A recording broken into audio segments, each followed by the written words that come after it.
tatapusin ko lang rin kumanta na. Okay. Tapos tatlong OBB po tayo yung ano yung sa ako yung gusto sa 7 Habits. Tapos before pasok. Oo.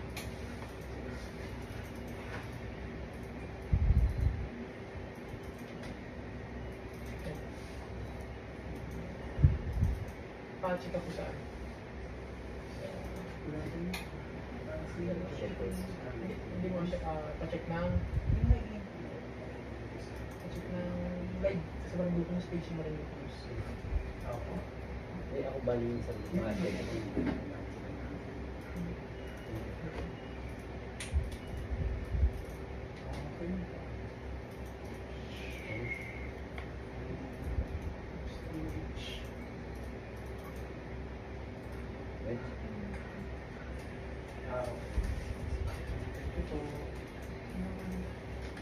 So kung naka-open yung ano? Mixer? Or kung ano ba? Wala nang kailangang buksan yun, no? Or ito ay? Yung ano? Yung main. Yung main. Okay. Sabihin. Inquire lang ako.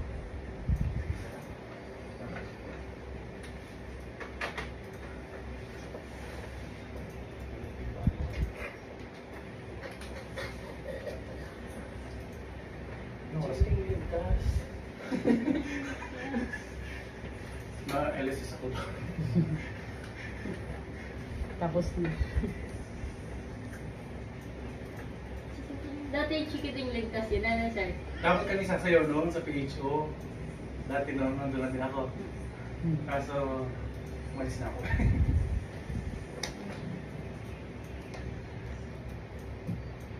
Ay, mahihiya kayo, ano? Mahihiya kayo, ma'am. Wala na yung mga nasa baba na Ikaw lang. muna Hana, nung bago silang. Oo. Sige, sige. 20 seconds.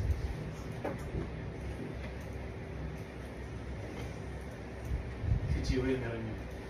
Wala na po kami, tapos na. Wala. Nabigay. 10 seconds.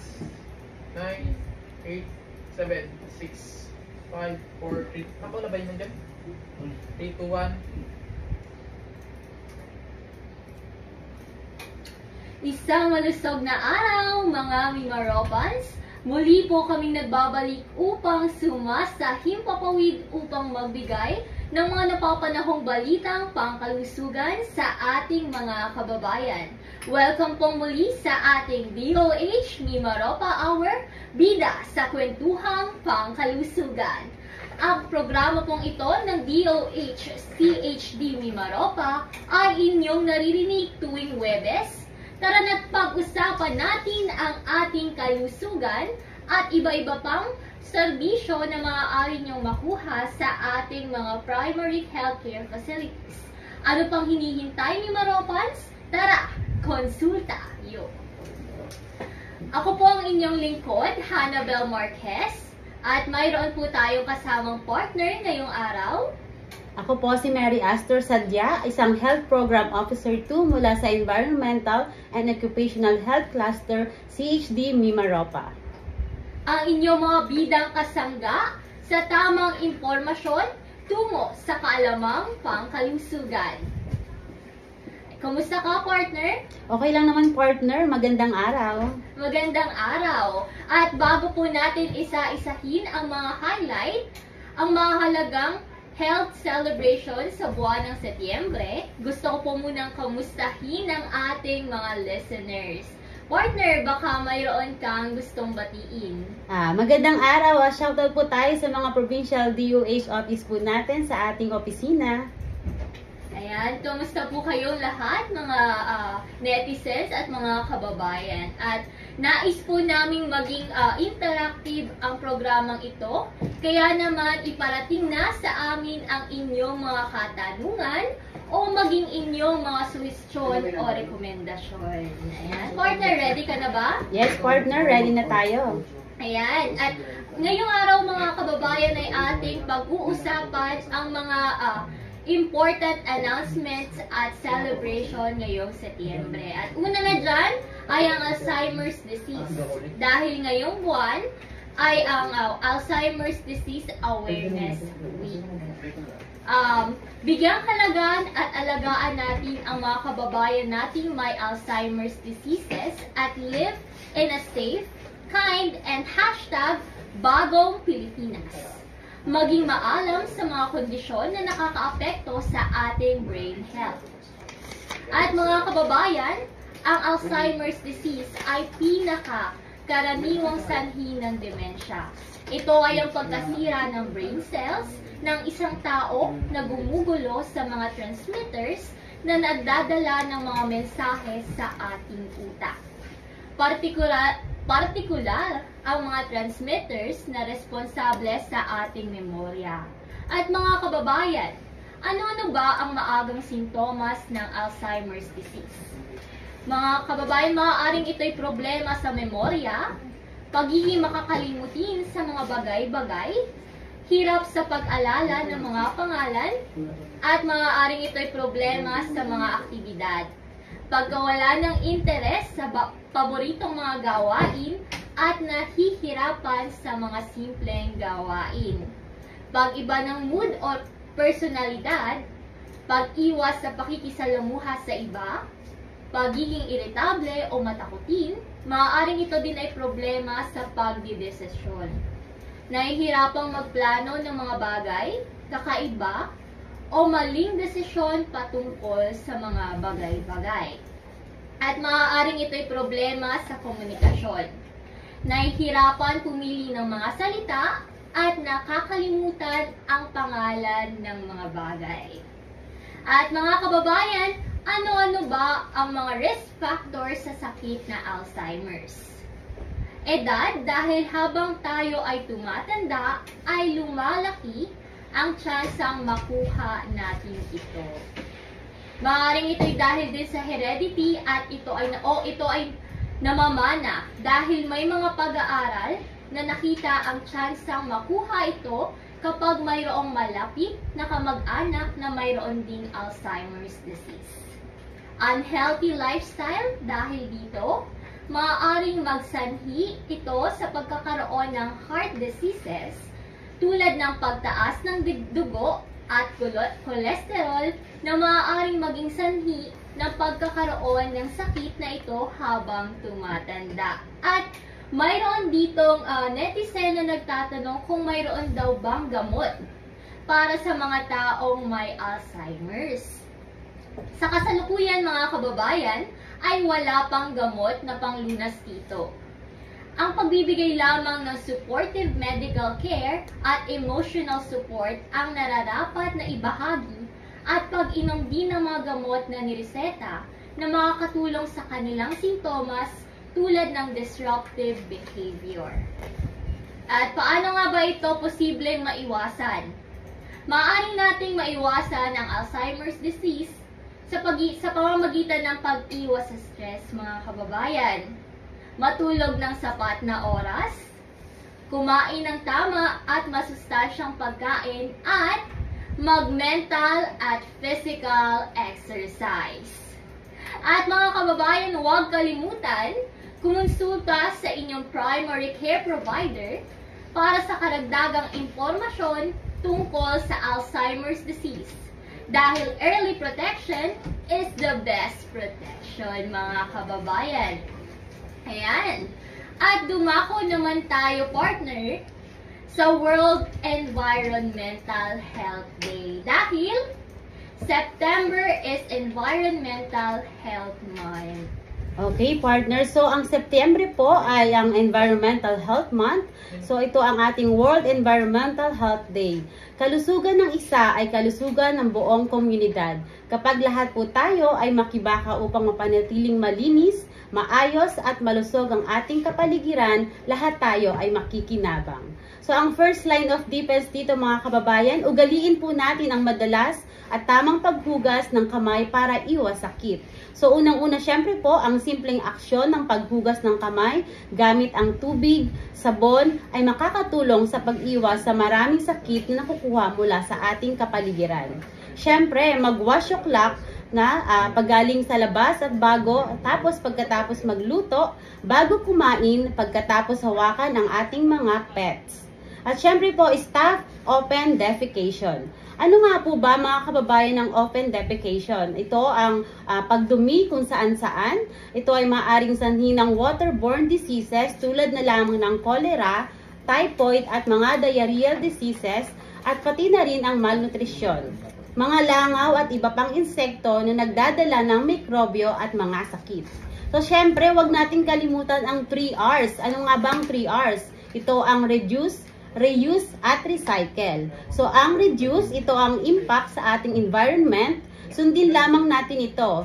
Ano nga po ba ang reduce mga kababayan? Ito ay kung maaari bawasan ng paggamit ng mga bagay tulad na lamang ng single-use plastic. So ano nga ba ang reuse? Tingnan ang mga bagay na maaaring gamitin muli para hindi maging maaksaya. At syempre, ang recycle. Ang recycle ay bigyang bagong buhay ang mga lumang kagamitan para hindi naman kailangan bumili lagi ng bago. At syempre po, itapon ang ating basura ng wasto, baka ito ay bumalik rin sa'yo. Siguraduhin tama ang pagtapon ng basura, maaaring makasira ito o makalason. Ito sa ating kapaligiran at magdala naman ng sakit at pinsala sa mga tao at mga hayop. So handa na po ba kayo sa sakuna? Hindi maiwasan ang pagdating ng mga sakuna pero pwede ring maiwasan ang pinsala kapag ikaw ay handa. So, syempre, dapat po lagi tayong handa. Maghanda ng emergency go bag na naglalaman ng pagkain, first aid, toiletries, at useful na mga gamit tulad na lamang ng charger, power bank, can opener, jacket, kapote, at iba pang kailangan. Makinig sa utos ng otoridad pagdating sa paglikas at pagbalik sa mga tirahan. Lumikas ng maaga syempre at kung kinakailangan po para hindi abutin ng mga sakuna. At syempre, meron tayong hashtag partner. Ito ang protektahan, hashtag ang kapwa-ligiran. Ang kapaligirang malinis at ligtas ay direktang nakakaapekto sa ating kalusugan. Maging handa sa sakunang dulot ng climate change, tungo sa matibay na hashtag ulit partner, kapwa-ligiran para sa Environmental Health Day. Ayan, tama ka dyan, partner. Partner, paano mo naman napapanatiling malinis at healthy ang inyong environment sa inyong bahay? O syempre, partner, dapat tayo maglinis every afternoon din ang 4 o'clock habits natin. At syempre, ang pagtapon ng basura sa tamang basurahan. Ayan, tama ka dyan, partner. At dumako naman tayo sa National Thyroid Cancer Week dahil ating ipinagdiriwang ang ngayong 4th week of September ang National Thyroid Cancer Awareness Week. Healthy pa ba ang inyong thyroid? Check your neck, Beshi! Ano ba ang thyroid, mga kababayan? Ang thyroid ay isang glandula na hugis paru-paro na matatagpuan sa harap ng inyong lieg. Nagre-resulta ang cancer sa abnormal na paglaki ng thyroid cells hanggang sa maging tumor ito. At ano ang thyroid gland? Ang thyroid gland, mga kababayan, ang gumagawa ng hormones na nakakatulong sa pagpapanatili ng maayos na metabolismo, heart rate, blood pressure, at temperature ng isang tao. Inaalagaan mo ba ang iyong thyroid gland? Maraming karamdaman ang maaaring mangyari sa thyroid gland tulad ng hyperthyroidism, hypothyroidism, goiter, at maging thyroid cancer. At ano naman ang thyroid cancer, mga kababayan? Ito ay isang uri ng sakit kung saan nagkakaroon ng pagdami ng detektibong cells sa inyong thyroid. At ano naman ang risk factors ng thyroid cancer? Kasarian at edad, mas nakikita ang sakit na ito sa mga babaeng may edad na 40 hanggang 60 kumpara sa mga lalaki na mas nakikita sa edad na 60 hanggang 80. At maaari ding ang risk factor nito ay ang obesity. Mas nakikita ito sa mga obese na mga individual. Genetics, namamana o may kapamilya na nagkaroon na ng thyroid cancer. Kakulangan sa iodine o iodine deficiency. Mas nakikita ito sa mga individual na may kakulangan sa iodine o iodine. Tama ba, partner? Iodine, yes, Iodine. partner. Exposure. Malimit na exposure sa radiation. At may nagtatanong ditong netizen, ano-ano daw ba ang sintomas ng thyroid cancer? Maaaring bukol sa leeg na maaaring lumaki ng mabilis. Namamaga at pananakit ng mga kulani sa parteng leeg, maaari rin itong maramdaman hanggang sa tenga. Pamamaos o pamamalat na hindi nawawala. Nahihirapang lumunok at huminga, pabalik-balik na ubo, at panghihina ng katawan. At paano naman kung nakakaramdam ka ng mga nasabing sintomas? Mga kababayan, magpakonsulta na sa pinakamalapit na health facility sa inyong lugar. Ang thyroid cancer ay nagagamot lalo na kung naaagapan ng maaga. Maagang magpakonsulta at 7 healthy habits, susi sa pag-iwas sa malalang sakit. Mas mainam na inyong alamin sa pamamagitan ng pagkonsulta sa mga primary care providers, mga kababayan. At ngayong ika-28 ng September o September 28 ay ipinagdiriwang natin ang World Rabies Day na may temang Breaking Rabies Boundaries. At mga kababayan, ano ba ang rabies o rabies? Ang rabies ay isang nakamamatay na sakit na dulot ng virus na maaaring makuha mula sa kagat o kalmot ng mga hayop na may sakit. Ikaw, partner, mayroon bang hayop o pusa o aso sa inyong bahay? Meron, partner, meron kaming 13-years-old na aso sa bahay. Okay, so paano ba nagkakaroon ang rabies ang isang tao? Nagkakaroon ng rabies ang isang tao kung siya ay nakagat o nakalmot ng hayop na may rabies. Ang laway nito na may virus ay maaaring makapasok sa sugat. Maaaring maipasa ito sa ibang hayop kung ito ay nakagat o nakalmot ng hayop na may rabies. At ano-ano ang mga hayop na maaaring magdala ng rabies? Maaaring aso, pusa, kabayo, baboy, kambing, unggoy, paniki, baka, at kalabaw. At may isang netizen dito na nagtatanong kung ano-ano daw ba ang dapat gawin kung nakagat o nakalmot ng hayop, partner. Ano daw ba ang dapat nating gawin? Okay, ano ba dapat gawin upang kapag nakagat o nakalmot ng hayop? Siyempre po, unang-una, hugasan agad ang sugat ng 10 minuto gamit ang sabon na dumadaloy na tubig. Pangalawa, kumonsulta agad sa pinakamalapit na health center o animal bite treatment center. At pangatlo, kumpletuhin ang bakuna at sundin ang payo ng doktor sa pangangalaga ng sugat at mga pagkaing dapat iwasan. Okay, so kailangan gawing agad ito, ang mga ito kahit walang nararamdamang sintomas ng rabies. At ano-ano ang senyales ng sintomas ng rabies? Maaaring lagnat, pananakit ng ulo, pagkawala sa sarili, pamamanhid sa kagat o sugat, pagkatakot sa tubig at hangin, pamumulikat ng kalamnan at pagkaparalisa. Kung ang rabies ay hindi maaagapan, maaari itong humantong sa kamatayan. Mahalagang paalala, huwag lumapit o makipaglaro sa mga ligaw na aso, pusa o iba pang hayop. Para sa mga magulang, iwasan din maiwang mag-isa ang mga bata kasama ang mga alagang hayop. Kung ikaw naman ay nakagat o nakalmot ng anumang hayop, huwag matakot magsabi sa iyong magulang, kapatid, kapamilya, guro, o kung sino mang nakakatanda sa iyo upang ikaw ay mabigyan ng agarang lunas at madala sa pinakamalapit na Animal Bite Center. Iwasan din ang pagpahid ng bawang o pagsipsip ng dugo mula sa sugat. hindi rin inirekomenda ang pagpunta sa mga tandok, tawak, at albularyo. Minsan sa ating nagawang rabies-free ang mga minsan na nating nagawa mga kababayan ng rabies-free ang ating mga probinsya sa Mimaropa.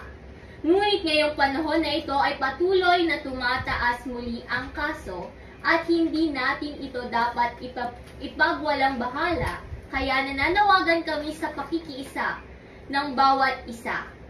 Siguraduhin bakunado si Bantay para rabies-free ang inyong lugar. Para sa iyong mga katanungan mga kababayan at iba pang impormasyon sa inyong kalusugan, pumunta na sa pinakamalapit na primary health center sa inyong lugar. At mga kababayan, dumako naman tayo sa World Contraception Day. At ipinagdiriwang ang World Contraception Day tuwing September 26. Kaya naman tara, #usap tayo sa FB para #YourLife ay planado at protektado tungo sa #Bagong Pilipinas. Usap tayo sa family planning ngayong World Contraception Day. Bigyan natin ng kakayahan ang mga babae na piliin kung kailan nila gustong magkaroon ng anak. Ang karapatang pangkalusugan sa sexual at pag-aanak ay di lang isyong pambabae. Responsable din ang mga lalaki na matuto tungkol sa isyong ito. Protektahan natin ang isa't isa. Pag-usapan ng tungkol sa family planning at sexual health kasama ang inyong mahal, kaibigan o kapamilya. Huwag mahiya, merong family planning method para sa bawat isa.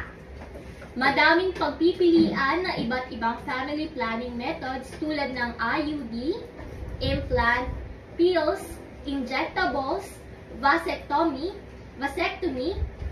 LAM, ligation, fertility awareness, at condoms. Kaya huwag mahiyang magtanong at makipag-usap tungkol sa pagpaplano ng pamilya. Libre at ligtas ang family planning services. Usap tayo sa family planning so you can practice safe sex. Usap tayo sa family planning para sa HIV-free Pinas. Usap tayo sa family planning dahil sa pamilyang planado, protektado. Samahan ang Healthy Pilipinas at makibahagi sa mga usaping FP, safe sex, HIV/AIDS at iba pa. Usap tayo sa family planning together para future ng pamilya ay better. #practice safe sex, #HIV-free Pinas at #pamilyang planado protektado. At mga kababayan, dumako naman tayo sa MPOX. Okay mga kababayan, dumako po tayo sa MPOX. Sa patuloy na pagkakaroon ng kaso ng MPOX sa ating bansa, ang kagawaran ng kalusugan ay pinaalalahanan ng bawat isa na mag-extra ingat para iwas MPOX. Higit lalo na ang mga bumabiyahe palabas at pabalik ng ating bansa o ang mga pumupunta sa mataong lugar. Sundin ang preventive measures para sa sarili, pamilya at komunidad. So, mahalaga po nating maging maingat tayo mga kababayan sa pamamagitan ng pag-iingat at pakikinig sa tamang impormasyon mula sa Department of Health. So, ano nga po ba ang MPOX? Bilang mayroong mga naitalang kaso sa MPOX mula sa ibang bansa at idiniklara ng World Health Organization bilang isang public health emergency of international concern, ang MPOX ay lubos na nakakahawa sa pamamagitan ng skin-to-skin contact o kung madikit po ang inyong balat sa may balat na sakit na ito, maaari itong magdulot ng mga lesion o sugat sa balat o ang katawan at maaari itong umauwi sa pagkamatay. Ito naman po ay mga sintomas na nakahantulad sa smallpox. So ano nga po ba mga kababayan ang mga sintomas ng MPOX? Ang mga sumusunod ay mga karaniwang sintomas ng mga sakit na ito ay ang mga sumusunod. Unang-una po ang lagnat, ang pagkakaroon ng sakit ng ulo, pananakit ng katawan, kulani, chills o ang panginginig ng matindi, kapag pagod, also ang pananakit po ng lalamunan, ubo, baradong ilong, pagpapantal ng mukhang may pimples o ang maliliit na paltos o ang tinatawag na blisters. Ito po ay karaniwang nakikita sa ating mukha, loob ng bibig, kamay, paa, dibdib, are at sa puwet po. At ilang araw po ba na, so partner, meron dito nagtatanong, ilang araw ba ang pagkakaroon na paggaling ng sakit na Mpox? Ilang araw nga ba, partner? So, dito po ang incubation period, bilang ng araw po mula sa pagkahawa hanggang sa unang sintomas, ito po ay tumatagal ng 5 araw hanggang 3 linggo. Ang tagal naman po ng sintomas, typical naman po na ang tagal ng sakit na ito ay hanggang gumagaling po ito hanggang 2 hanggang 4 na linggo. Okay. Partner, meron bang mga gamot o bakuna laban sa Mpox? So dito po mga kababayan, kung may gamot po ba o bakuna laban sa Mpox, sa ngayon po ay wala pang tiyak na kagamutan laban sa Mpox. Nagbibigay tayo ng alaga at gamutan base sa sintomas ng pasyente. Tulad na lamang partner ng pagbibigay ng paracetamol para sa lagnat at hapdi tulad ng pantal sa balat. Okay, partner, paano naman mapoprotektahan ang sarili laban o gamit ang minimum public health standards? Siyempre po mga kababayan, sa partner sa paggamit ng minimum public health standards, wag natin pong kalimutan ang mga sumusunod. Tulad po ng kung maaari po, magsuot po tayo ng long sleeves o pantalon upang matakpan ang balat. Magsuot siyempre po ng face mask. I-sanitize ang mga kamay at syempre po iwasan ang pakikipagsiksikan sa mga mataong lugar. Okay, may nagtatanong dito, partner, kung paano daw ba kumakalat ang Mpox? Ito madalas itanong partner, so paano po ba kumakalat ang Mpox? So naipapasa po ang sakit na ito sa pamamagitan ng unang-una po, skin-to-skin contact sa pantal, butlig, paltos, at likido mula sa katawan ng may Mpox. So partner, ito talaga ay close contact. So ang mga likido mula sa katawan ng may sakit, tulad ng laway, sipon at saka ang plema. Contact sa mga tela o surface na kontaminado ng mga likidong ito. Mula sa mga inang may Mpox, ito ay maaaring partner maipasa sa kanyang sanggol sa sinapupunan. Partner, meron akong tanong. Ano naman ang mga aktibidad na nagpapataas ng exposure sa sakit na ito? So sa mga aktibidad naman partner, mga kababayan po, ang exposure sa Mpox virus ay tumataas sa mga aktibidad na may mataas na skin-to-skin exposure tulad na lamang po ng sumusunod. Pakikipagsiksikan sa maraming tao, matagalang pakikipagsalamuha, at syempre ang pakikipagtalik. So dapat laging practice safe sex. Tama ka dyan, partner. So paano naman kung isa siyang ang kababayan natin ay isang sexually transmitted isa bang sexually transmitted disease ang Mpox? So dito naman po sa tanong, kung ang tanong po ni partner kung ang Mpox po ba isang sexually transmitted disease o STI o sexually transmitted infection. So ang Mpox po ay hindi tinuturing na sexually transmitted infection o STI, ngunit kadalasan ito ay naipapasa nga, sabi ko nga po kanina, dahil sa skin to skin contact habang nakikipagtalik o sa mga iba pang intimate na aktibidad. So sabi ko nga kanina partner, always practice safe sex. Okay, so partner, meron bang mga bagong protocol sa workplaces pagdating sa pag-iwas sa Mpox? So ito po sa ating mga kababayan po ang ating bagong protocol sa workplaces pagdating sa pag-iwas sa Mpox. Ito po ang tinatawag nating Department Memorandum 2024-0306, so ang updated interim guidelines on the prevention, detection, management of Mpox ng Department of Health. So noong Agosto 14 po 2024, ang World Health Organization ay nagdeklara ng public health emergency of international concern ukol sa monkeypox. At dahil po sa sitwasyon na ito, mga kababayan ng ating bansa, ay isinasaad dito sa ating memorandum na ito ang updated na mga technical guidance, directives tungkol sa MPOX, mga sintomas ng sakit, at syempre po ang mga protocols, mga paalala at mga pag-iwas. So, pwede po natin ito makita sa ating screen, ang ating Department Memorandum 2024-0306. Okay, so ano naman partner ang mga gabay sa mga workplaces upang makaiwas sa MPOX?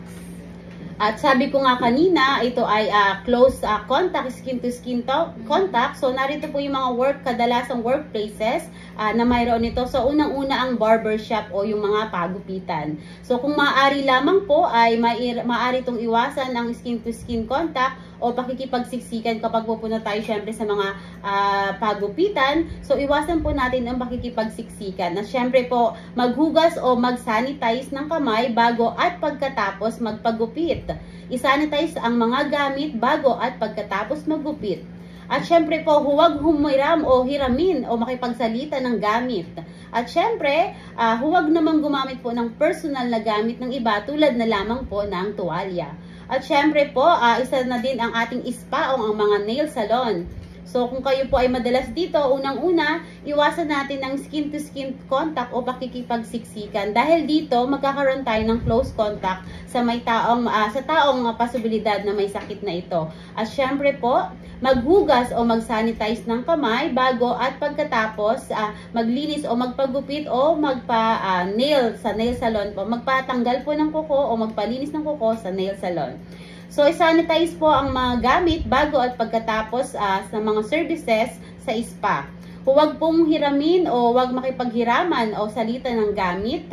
Huwag gumamit ng mga personal na gamit tulad na lamang din ng tuwalya. At syempre po, additional natin partner ang gym. So, sa gym, syempre, dapat maghugas o mag-sanitize ng kamay bago at pagtapos mag-exercise. At syempre, mga kababayan, dapat iwasan pa rin natin ang skin-to-skin contact o pakikipagsiksikan sa gym. Huwag gumamit ng mga personal na gamit na iba tulad ng tuwalya o iba pang kagamitan na gamit po ng may mga taong may MPOX. At syempre po, huwag humiram o makipagsalita ng mga gamit. At syempre, isanitize ang mga gamit bago at pagkatapos gamitin. Okay, meron bang partner gabay sa mga empleyado tulad natin para sa kliyenteng may sintomas ng MPOX? Syempre partner, meron. So, kung meron sa mga pagupitan, sa mga salon, so sa atin po bilang empleyado, meron po tayo dito para sa mga kliyente na may mga sintomas na sakit. Kung tayo po ay naka-encounter nito, so syempre po dapat manatili tayong kalmado at may respeto. Ipaalam sa kliyente na may napansin kang mga pantal sa kanilang katawan na nangangailangan ng atensyon ng eksperto.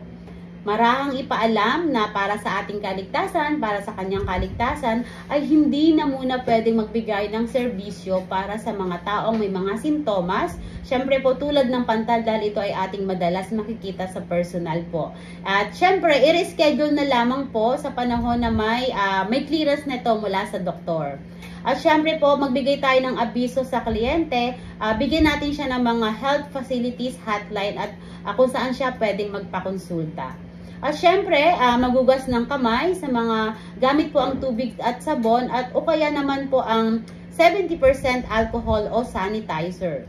At syempre, ito ang madalas po dapat talagang linisin o disinfect ang mga bagay na nahawakan o ginamit ng kliyente. At syempre, dapat FDA approve ang paglinis o ang 70% alcohol solution. Ito po ay ang ating pwedeng gamitin.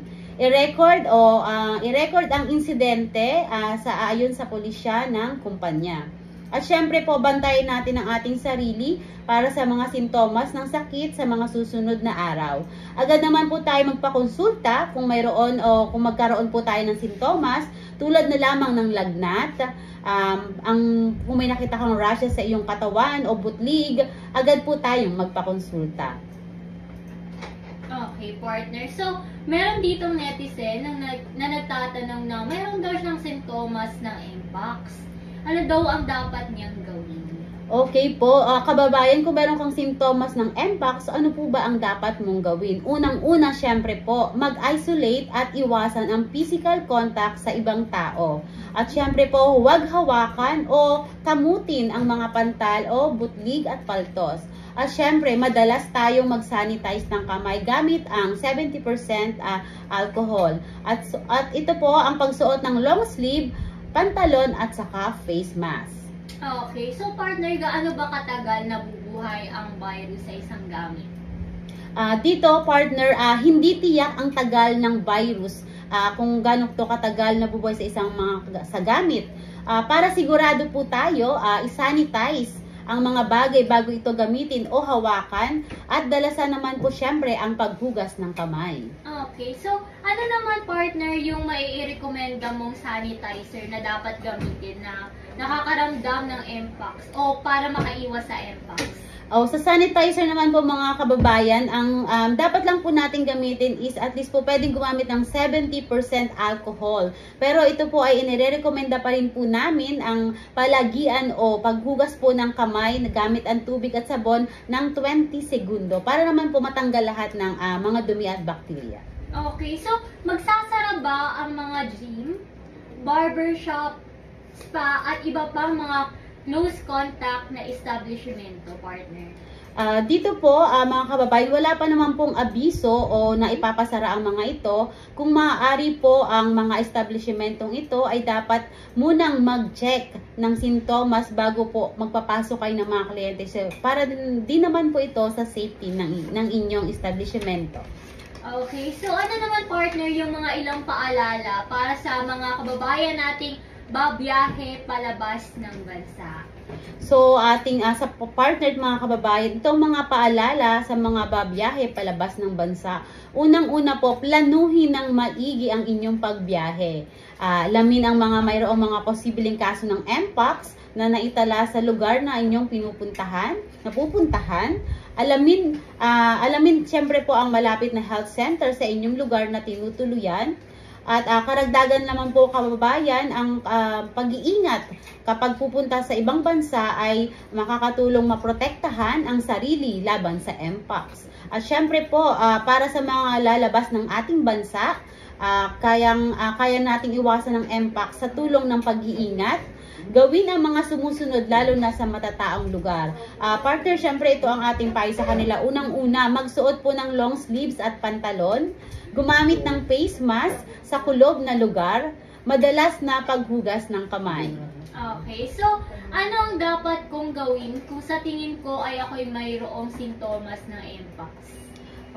Sa tanong na yan, kung ano po ang inyong dapat gawin kung ay merong sintomas ng Mpox, syempre po kabayan, kung makakaranas ng mga simptomas tulad ng trangkaso, lagnat, na may kasamang pamamantal, sa mukhang pimple, agad na kumonsulta, parang yung pantal partner, parang mukhang pimple. So pag dumami siya, kumonsulta ka agad sa pinakamalapit po na health center. Libre lamang naman po ang konsulta at syempre po, pwede tayong tumawag sa National Patient Navigation and Referral Center sa hotline na 1555 and press number 2.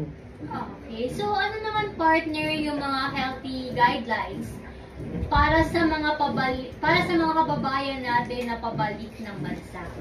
So, para po sa ating mga kababayan na pabalik ng bansa, unang-una po, suriin muna ang sarili para sa maaaring mga sintomas ng Mpox.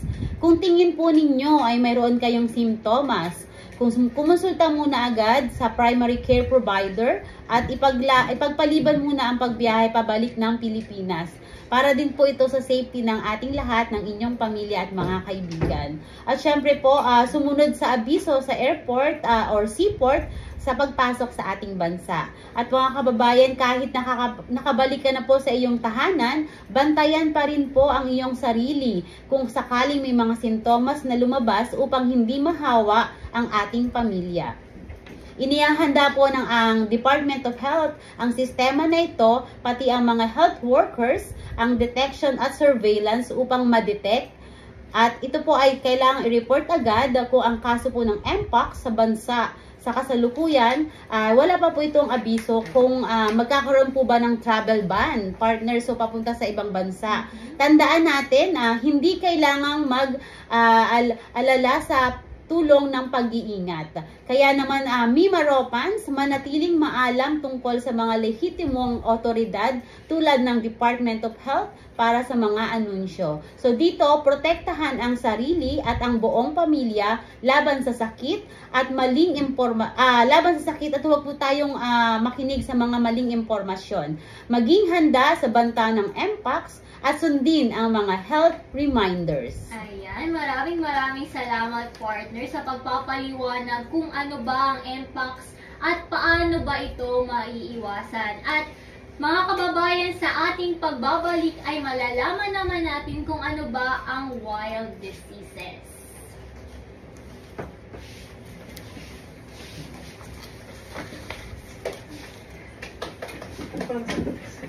Wala lang, gusto ko. Ang galing nila eh. Mamaya papalutog na lumang. Ayun, no. Diretso. Diretso.